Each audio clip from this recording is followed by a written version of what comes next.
ಟ್ರೈನಲ್ಲಿ ದೂರ ಪ್ರಯಾಣ ಮಾಡ್ತಿದ್ದೀವಿ, ಮೈಸೂರಿಗೆ ಹೋಗ್ತಿದ್ದೀವಿ ಅಂದರೆ ಏನೋ ಸಂಭ್ರಮ, ಮದ್ದೂರೊಡೆ ತಿನ್ಬೋದು ಅಂತ. ಹೊಟ್ಟೆ ತುಂಬ ಊಟ ಮಾಡಿ ಬಂದು ಕುತ್ಕೊಂಡಿದ್ರು ಸಹಿತ, ಓ ಚನ್ನಪಟ್ಟಣ ಬಂತಾ, ಮದ್ದೂರಾ, ಸರಿ ಮದ್ದೂರೊಡೆ ತಗೊಳ್ಳೋಣ ಅನ್ನೋಂಥ ಭಾಳ ಸಂಭ್ರಮ.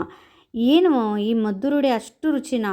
ಖಂಡಿತ ಹೋದರೆ ಒಂದು ಮದ್ದೂರೊಡೆ ಕೈಯಲ್ಲಿ ಇಟ್ಕೊಂಡ್ರೆ ಸಾಕು, ಆ ಹೊರಗಿನಿಂದ ನಾವು ಕಾಣುವಂತಹ ಚೆನ್ನಾಗಿ ಕರೆದು ಬಂದಂತಹ ಈರುಳ್ಳಿ, ಮೆಣಸಿನಕಾಯಿ ಎಲ್ಲ ನೋಡಿದಾಗ ಯಾವಾಗ ಮುರಿದು ಬಾಯಿಗಿಡ್ತೀವೋ ಅಂತ ಆಸೆ ಆಗುತ್ತೆ. ಬನ್ನಿ ಇವತ್ತು ಹರಿಯರ್ ಪೈಸ್ ಕಿಚನಲ್ಲಿ ಅದನ್ನು ಮಾಡಿ ತಿಂದೇ ಬಿಡುವ. ಅದಕ್ಕೆ ಬೇಕಾಗುವ ಸಾಮಗ್ರಿಗಳು ಮೇಯ್ನಾಗಿ ಅಂದರೆ ಈರುಳ್ಳಿ.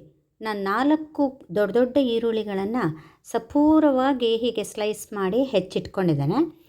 ಅದರ ಪ್ರಮಾಣದಷ್ಟೇ ಅಕ್ಕಿ ಹಿಟ್ಟನ್ನು ತಗೊಂಡಿದ್ದೇನೆ.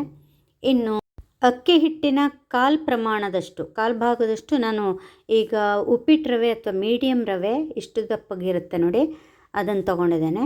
ಇನ್ನು ಅಷ್ಟೇ ಪ್ರಮಾಣದಲ್ಲಿ ಮೈದಾ ಹಿಟ್ಟು, ಇನ್ನು ಸ್ವಲ್ಪ ಅದಕ್ಕಿಂತ ಕಡಿಮೆ ಬಿಳಿ ಎಳ್ಳು, ಅಷ್ಟೇ ಪ್ರಮಾಣದಲ್ಲಿ ನೆಲಗಡಲೆ. ಅದನ್ನು ಆಮೇಲೆ ಫ್ರೈ ಮಾಡಿ ನಾವು ಸಿಪ್ಪೆ ತೆಗೆದು ಅದನ್ನು ಪುಡಿ ಮಾಡ್ಕೋಬೇಕಾಗತ್ತೆ. ಇನ್ನು ಹಸಿಮೆಣಸು ಸಣ್ಣಕ್ಕೆ ಹೆಚ್ಕೊಂಡು ಉಪ್ಪು ಹಾಕಿಟ್ಟಿದ್ದೇನೆ, ಅದೆಲ್ಲ ಉಪ್ಪು ಸೇರ್ಕೋಬೇಕು. ಸಣ್ಣಕ್ಕೆ ಹೆಚ್ಚಿಟ್ಕೊಂಡಂತಹ ಈ ಜಿಂಜರು, ನಮ್ಮ ಹಸಿ ಶುಂಠಿ ಸಣ್ಣಕ್ಕೆ ಕೊಚ್ಚಿಟ್ಕೊಂಡಿದ್ದೇನೆ. ಹಾಗೆ ಕರಿಬೇವನ್ನು ಸಣ್ಣಕ್ಕೆ ಕೊಚ್ಚಿಟ್ಕೊಂಡಿದ್ದೇನೆ.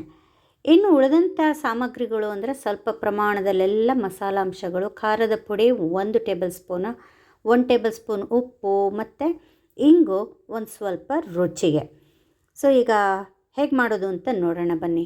ಮೊದಲಿಗೆ ನಾನು ನೆಲಗಡಲೆಯನ್ನು ಹುರ್ಕೊಳ್ತಾ ಇದ್ದೇನೆ. ಅದು ತಣ್ಣಗಾದ ಮೇಲೆ ಸಿಪ್ಪೆ ತೆಗೆದು ಆಮೇಲೆ ತರಿಯಾಗಿ ತುಂಡು ಮಾಡ್ಕೋಬೇಕು. ಹೆಚ್ಚು ಕಪ್ಪಾಗಿಸ್ಕೋಬಾರ್ದು, ಯಾಕಂದರೆ ಸಿಪ್ಪೆ ಸುಲಿಯೋಷ್ಟು ಮಾತ್ರ. ಇನ್ನು ಮಿಕ್ಸಿಗೆ ಹಾಕಿ 1-2 ಸತಿ ಪಲ್ಸ್ ಮಾಡಿ ತೆಗೆದ್ಬಿಟ್ರೆ ಸಾಕು, ಜಾಸ್ತಿ ಪುಡಿ ಆಗಬಾರ್ದು. ಈಗ ಫಸ್ಟಿಗೆ ನಾನು ಒಂದು ಮಿಕ್ಸಿಂಗ್ ಬೌಲಲ್ಲಿ ಈ ಮೆಣಸು ಮತ್ತು ಉಪ್ಪನ್ನು ಹಾಕ್ಕೊಂಡು ಚೆನ್ನಾಗಿ ಜಜ್ಕೊಂಡೆ, ಸರಿಯಾಗಿ ಉಪ್ಪು ತಾಗಲಿ ಅಂತ. ಇನ್ನು ಈರುಳ್ಳಿ ಹಾಕ್ಕೊಂಡಿದ್ದೇನೆ, ಹಾಗೆ ಇಂಗು, ಉಪ್ಪು ಮತ್ತು ಖಾರದ ಪುಡಿ ಇವೆಲ್ಲವನ್ನು ಏನು ನಾನು ತೋರಿಸಿದ ಅದೆಲ್ಲವನ್ನು ಹಾಕಿ ಈಗ ಚೆನ್ನಾಗಿ ಕೈಯಿಂದಲೇ ಮಿಕ್ಸ್ ಮಾಡ್ಕೋಬೇಕು. ಯಾಕಂದರೆ ಈರುಳ್ಳಿ ಉಪ್ಪಿನೊಂದಿಗೆ ಸೇರಿದ ತಕ್ಷಣ ಏನು ನೀರು ಬಿಡುತ್ತೋ ಅದರಲ್ಲೇ ಈ ಉಳಿದಂಥ ಅಂಶಗಳನ್ನೆಲ್ಲ ಚೆನ್ನಾಗಿ ಒಮ್ಮೆ ಕಲಿಸ್ಕೋಬೇಕು. ಆಮೇಲೆ ಬಿಸಿ ಎಣ್ಣೆಯನ್ನು ಹಾಕಿದ್ದು ನೋಡಿದರೆ ಅದನ್ನು ಸ್ವಲ್ಪ ಚಮಚೆಯಿಂದ ಮಿಕ್ಸ್ ಮಾಡಿ ನಂತರ ಕೈಯಾರೆ ಚೆನ್ನಾಗಿ ಪುಡಿಯನ್ನು ಮಿಕ್ಸ್ ಮಾಡಿಕೊಂಡು ಆಮೇಲೆ ಸ್ವಲ್ಪ ನೀರು ಹಾಕಿ ಚೆನ್ನಾಗಿ ಕಲಿಸ್ಕೋಬೇಕು. ಒಂದೇ ಸತಿ ನೀರು ಹಾಕ್ಕೊಂಬಿಟ್ರೆ ಪ್ರಮಾಣ ಹೆಚ್ಚು ಕಡಿಮೆ ಆಗುತ್ತೆ, ಆಮೇಲೆ ಗಂಟಾಗಿ ಒಂದು ಕಡೆ ಮಿಕ್ಸ್ ಆಗುತ್ತೆ, ಒಂದು ಕಡೆ ಆಗಲ್ಲ. ಸ್ವಲ್ಪ ನೀರನ್ನು ಹಾಕ್ಕೊಂಡು ಹೀಗೇ ಕಲಿಸ್ತಾ ಹೋಗಬೇಕು. ಇಷ್ಟು ಹಿಟ್ಟಿಗೆ 1 ಲೋಟದಷ್ಟು ನೀರು ನನಗೆ ಬೇಕಾಯಿತು ನೋಡಿ. ಮೆತ್ತಗೆ ಕಲಸಿ ಹೀಗೆ ಉಂಡೆ ಆಗಿ ಅದನ್ನು ಒಂದು ಬದಿಗೆ ಇಟ್ಬಿಡೋಣ. ರೆಡಿಯಾಗಿದೆ ಉಂಡೆ, ಬದಿಗಿಡೋಣ. ಇನ್ನು ನೆಲಗಡಲೆ ಚೂರನ್ನು ಹಾಕೋದೆ ಮರೆತುಬಿಟ್ಟೆ, ಅದನ್ನು ಹಾಕಿ ಈಗ ಚೆನ್ನಾಗಿ ಕಲಿಸ್ಕೊಂಡು ಮುದ್ದೆ ಮಾಡಿ ಬದಿಗಿಟ್ಟಿದ್ದೇನೆ. ಈ ಒಂದೊಂದೇ ಉಂಡೆ ಮಾಡ್ಕೊಂಡ್ರಾಯ್ತು. ಕೂಡಲೇ ಮಾಡ್ಬೋದು, ಒಂದು 10 ನಿಮಿಷ ಬಿಟ್ಟು ಮಾಡ್ಬೋದು. ನೋಡಿ, ಒಂದು ದಪ್ಪನೆ ಗಾತ್ರ ಮಾಡ್ಕೊಂಡಿದ್ದೇನೆ. ಯೂಶ್ವಲಿ ಇದೇ ಸೈಜಿಂದು ಮದ್ದರೊಡೆಯನ್ನು ಮಾಡ್ತೇವೆ. ಈಗ ಒಂದು ಬಟರ್ ಪೇಪರಿಗೆ ಬಟರ್ ಇದ್ದರೂ ಸಹಿತ ಒಂದು ಸ್ವಲ್ಪ ಎಣ್ಣೆಯನ್ನು ಹಚ್ಚಿ ಇವುಗಳನ್ನೆಲ್ಲ ಸ್ಪ್ರೆಡ್ ಮಾಡಿ ಅದ್ರ ಮೇಲೇ ಸ್ವಲ್ಪ ಕೈಯಾರೆ ಚೆನ್ನಾಗಿ ಶೇಪ್ ಕೊಡ್ತಾ ಹೋಗಬೇಕು. ಕೈಗೆ ಒಂದು ಸ್ವಲ್ಪ ಎಣ್ಣೆ ಹಚ್ಕೊಂಡಿದ್ದೆ ಮತ್ತು ಬಟರ್ ಪೇಪರಿಗಂತೂ ಮೊದಲೇ ಹಚ್ಕೊಂಡಿದ್ದೀನಿ. ಅದನ್ನು ಈಗ ನೋಡಿ ಹೀಗೆ ನಿಧಾನವಾಗಿ ಸ್ಪ್ರೆಡ್ ಮಾಡ್ತಾ ಹೋದರೆ ಆಯಿತು. ಬದಿಗಳೇನಾದರೂ ಒಡೆದ್ರೆ ಕೈಯಾರೆ ಸರಿ ಮಾಡಿಕೊಂಡ್ರೆ ಆಯಿತು. ಈಗ ಎಣ್ಣೆ ಕಾದಿದೆಯಾ ನೋಡೋಣ. ಒಂದು ಸಣ್ಣ ಪೀಸ್ ಹಾಕಿದ್ದೇನೆ, ಸಾಕು, ಕಾದಿದೆ. ಒಂದೊಂದನ್ನೇ ಬದಿಯಿಂದ ಬಿಟ್ಟರೆ ಆಯಿತು. ಕರಿಯುವಾಗ ಮಾತ್ರ ಭಾಳ ಪೇಷನ್ಸಲ್ಲೇ ಇರಬೇಕು. ಬೇಗ ಇದು ಫ್ರೈ ಆಗಿ ಬರಲ್ಲ. ಒಂದು ಕಡೆಗೆ ಫ್ರೈ ಆಗೋದಕ್ಕೆ 1-2 ನಿಮಿಷ ಆದರೂ ಬೇಕು.